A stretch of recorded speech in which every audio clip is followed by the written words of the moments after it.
Yun, magandang araw muli sa inyong lahat mga tol. Ngayon po ay December 31, 2025. Pag-usapan po natin ito pong isang napakahalagang katanungan na sa nakalipas na panahon, paulit-ulit lamang po talaga itong naitatanong eh.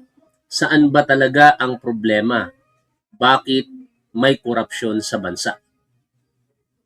Siguro simula nung ipinanganak ako noong 1979, meron na, no? At sa nakalipas pa na mga taon at hanggang sa kasalukuyan. Pero ano ba talaga ang dahilan? Bakit may korupsyon? Ito po ba ay dahil sa mga botante? Ito po ba ay dahil sa mga ibinoboto po ng mga botante? O ito po ba ay dahil sa sistema na umiiral sa ating bansa? Meron akong napanood, dapat hindi na ako magla-live muna agad eh. Pero nung nanood ako ng balita,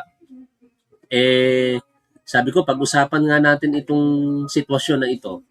Ayon po kasi dito sa balita ng Bilyonaryo News Channel na meron pong titulo, Pork Barrel hindi nawala, nag-iiba lang ng anyo. Meaning,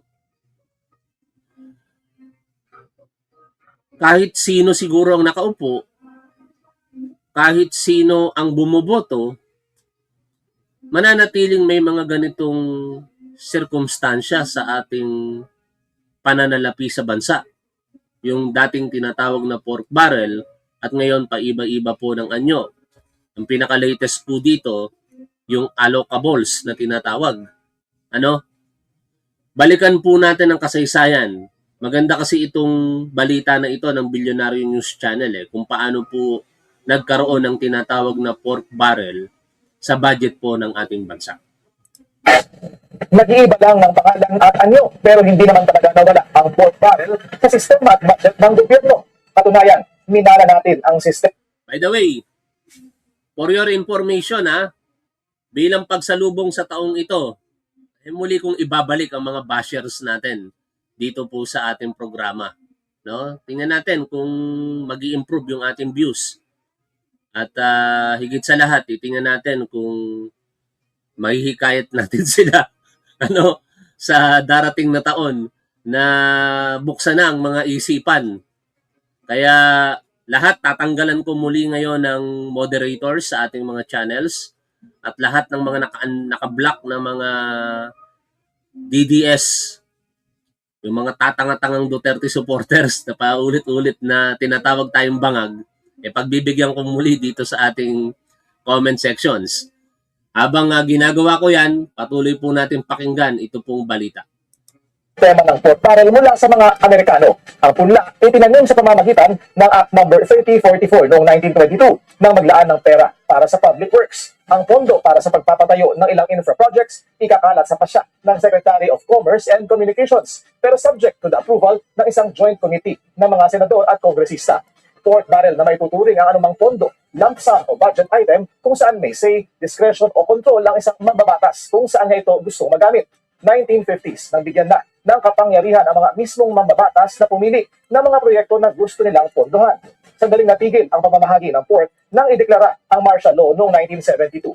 Pero hindi nagtagal, nagkaroon ng Support for Local Development Projects o SLDP, ang batasang pambansa kung saan magbibigay ng listahan ang mga proyekto ang mga assemblyman sa nooy Ministry of Budget na siya maaprubahan ng nooy Pangulong Ferdinand Marcos Sr.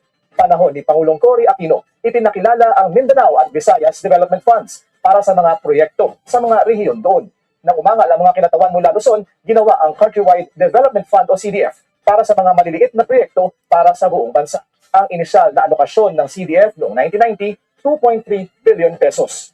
Ipinagtanggol pa noon ni Pangulong Fidel Ramos ang pork barrel na pwede anyang maggamit sa mga pangangailangan ng mahihirap. Sa ilalim ng CDF noong 90s, may 12.5 million pesos na alokasyon ang bawat mambabatas para sa mga infra projects, pagbili ng mga gamit at iba pa. Meron ding special purpose funds at insertions kung saan may say at pwedeng ilaan ng mga mambabatas sa pagpapagawa ng paaralan, farm-to-market roads at iba pang public works ang pondo. Nagkaroon pa ng Congressional Initiative Allocations o CIA na mula 15 million hanggang 100 million bawat taon. Bahala ang mambabatas kung paano at saan ito gagastahin na siyang ini-insert sa budget ng mga ahensya gaya ng DepEd, DPWH at DOH. Panahon ni ERA, sinimulang tawagin ito bilang Priority Development Assistance Fund o PIDA na pwedeng gamitin ng mga mambabatas para sa mga sarili-sarili nilang pet projects. Lumago ang alokasyon sa 70 million pesos bawat kongresista at 200 million bawat senador taon-taon. Panahon ni Gloria Macapagal Arroyo, tuloy lang ang sistema. At sa harap ng banta ng impeachment at mga congressional investigation, sa sari-saring anomalya, naglabas pa siya ng halos 80 billion pesos na pondo para sa mga hard at soft projects mula 2007 at 2009 at dagdag na 70 billion peso infrastructure fund sa DPWH. Ayon sa mismong budget secretary niya noon, si GMA ang nagpapasya kung sino at magkano ang port na matatanggap ng mambabatas. Panahon ni Pangulong Noynoy Aquino, kasunod ng Napoles Pidat scam, idineklarang unconstitutional ng Korte Suprema ang pork barrel system. Partikular ang paglahok ng mambabatas sa pagpapatupad ng budget sa pamamagitan ng post-enactment measure, gaya ng pag-identify ng mga project pagkatapos maipasa ang budget na labag sa kapangyarihan ng executive. Pero nagkaroon naman ng ibang paraan ng executive at kongreso para isingit ang mga nais papunduhang proyekto. Kahit noong panahon ni Pangulong Rodrigo Duterte sa pamamagitan pa rin ng mga insertion at lump sum allocation para sa mga mambabatas at sa pamamagitan ng tinatawag na allocable ngayon na ayon sa report ng PCIJ ay ang kasalukuyang anyo ng pork barrel. Ang total amount, executive ang magtatakda at mga mambabatas ang magpapasya kung paano ito gagastahin. Di gaya ng pork, kasama na ito sa budget bago maipasa at allocated bilang proyekto sa mga sari-saring distrito. Non-allocable naman ang tawag sa mga mismong proyekto ng ahensya gaya ng DPWH na ayon sa testimonya ng mga opisyal ay free for all pork na nagbigay daan din sa mga insertion ng mga mambabatas at executive officials. Ang anomalya at korupsyon sa lahat ng ito nangyayari kung kumukuha na ng kickback ang mga opisyal ng gobyerno gaya ng mga district engineer, mambabatas at iba pa, at kumikita naman sa overprice at ghost projects at ghost delivery ang mga kasabwat na kontraktor. Nag-iiba lang ng pangalan at anyo pero In short mga tol, wala sa botante, wala sa binoboto ang problema. Nasa sistema. No? Kasi kahit sino po ang iboto natin, kahit sinong botante ang bumoto, kinakain ng sistema yung mga naboboto po natin eh. Paiba-iba lamang ang nagiging anyo. Kaya nga ako, nagpapasalamat ako ng lubos kay Pangulong Bongbong Marcos. Dahil finally, tinutuldukan niya na ngayon ito pong sistema na ito eh. Kung hindi po ginawa ni Pangulong Bongbong Marcos na isiwalat sa kanyang SONA noong July 28, ang mga anomalya na ito, partikular sa flood control projects, walang malawakang investigasyon na mangyayari. Hindi magkakaroon ng ganitong balita kung saan ipinapaliwanag sa atin ng Bilyonaryo News Channel kung paano po yung evolution ng mga pondo na ito na ninanakaw ng mga pinagkatiwalaan po ng taong bayan sa ating gobyerno. No? Alam niyo, itong sistema na ito ang dapat na mabago. Pero paano natin babaguhin ang sistema? Dapat mabago ba ang konstitusyon? Kasi ang konstitusyon ang nagtatakda ng forma ng ating gobyerno. May ehekutibo, may lehislatibo, merong hudikatura. Nagpapatupad ng batas, tagagawa ng batas, at nag-i-interpret ng batas. E kapag binago natin yung sistema sa konstitusyon, paano natin gagawin ito para maiwasan na yung mga ganitong pagkakataon? Dahil dito, basically, dalawang branch ng ating gobyerno ang nagsasabuatan sa nakalipas po na mga panahon eh. Ang ehekutibo at ang lehislatura. Hindi naman magagawa ng lehislatura na magkaroon ng pork barrel at iba't iba pang mga katawagan dyan kung wala pong kakuntsaba sa ehekutibo. No? Hindi ko rin alam, sa totoo lang mga tol, tinapik lamang natin ito pero hindi ko rin alam kung ano ang solusyon dito. Kung babaguhin natin ang sistema, papalitan natin ang ating saligang batas? Yung branches ng ating gobyerno, mananatili pa rin bang tatlo o tatanggalin natin gagawin dalawa na lamang o kung ano man. Ang hirap eh. Kasi trilyones na pondo ng bayan lagi ang pinag-uusapan. Tapos ito'y pinagkakatiwala sa ehekutibo, gagawa ng plano ang ehekutibo, yung supposed na oversight functions ng legislatibo na dapat mag-check sa pondo na ginagawa at ipapatupad ng ehekutibo, parang sa pamamagitan ng sabuatan, wala nang check and balance na nangyayari. Ang gulo mga tol, sa totoo lang, hindi ko talaga alam kung ano ang magiging solusyon dito.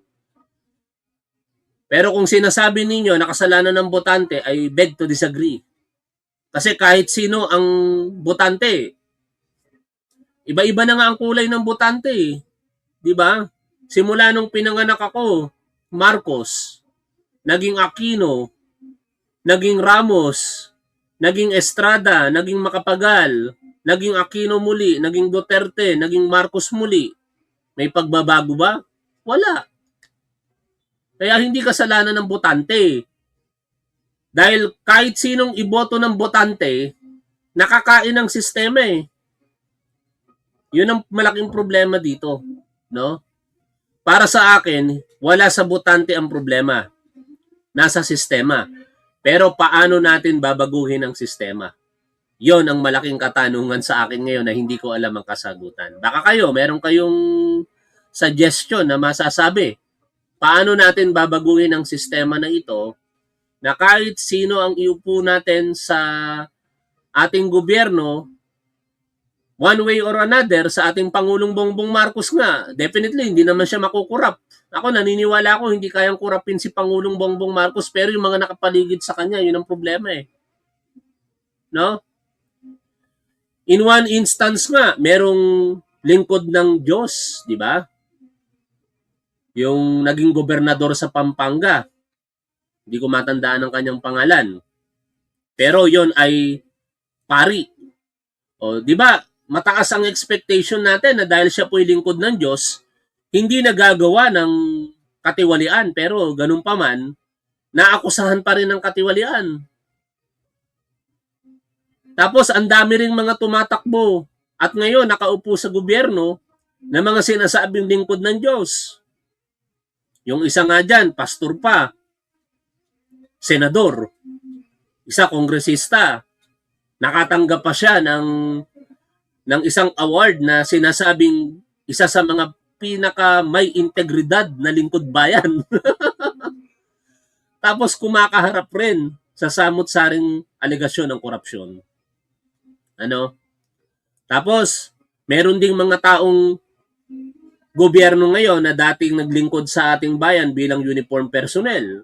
Supposedly, kapag ka uniform personnel, talagang dapat matapat eh. Pero ganun din. No? Si Ramos, naging general. Pero ang dami ring mga na-issue sa kanya na korupsyon, partikular sa pagkakabenta ng Port Santiago. Ang daming mga, kung tutuusin, ine-expect natin na mabubuti sana ng lingkod bayan. Pero dahil nga po sa sistema, kinakain din sila. Ako na lamang, sa personal experience ko, ang dami kong mga kasamahan na nung during training, idealistic eh. Napaka-idealistic talaga. Mga bata pa eh.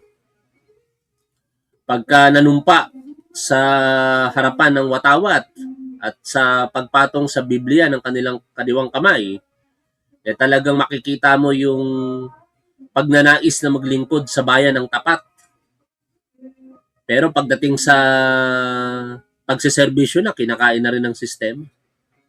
Ang daming mga ganong problema.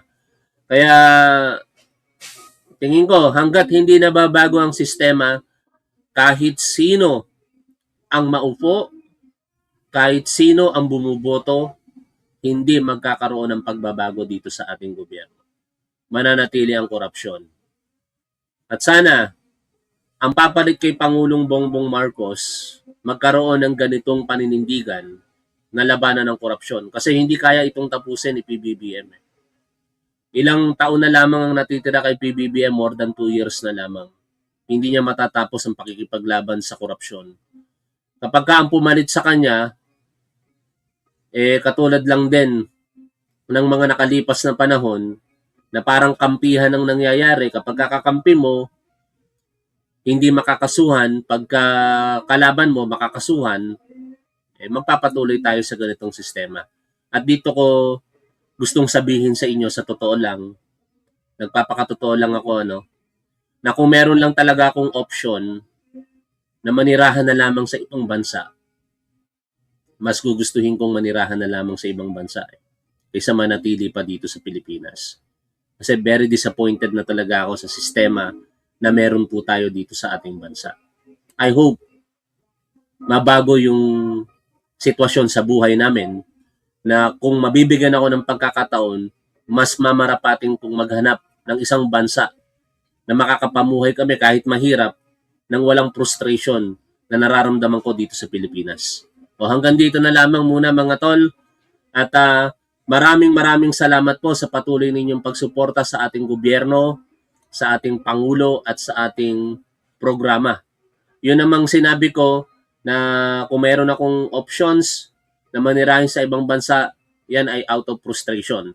Pero still hoping pa rin ako na sana in my lifetime mabago ang sistema na patuloy na lumalamon sa ating bansa na nagdudulot ng korupsyon at paghihirap para sa ating mga kababayang Pilipino. Lagi po nating tandaan kung ano po ang tama at dapat, doon po tayo. Keep safe. See you always. Bye for now mga tol.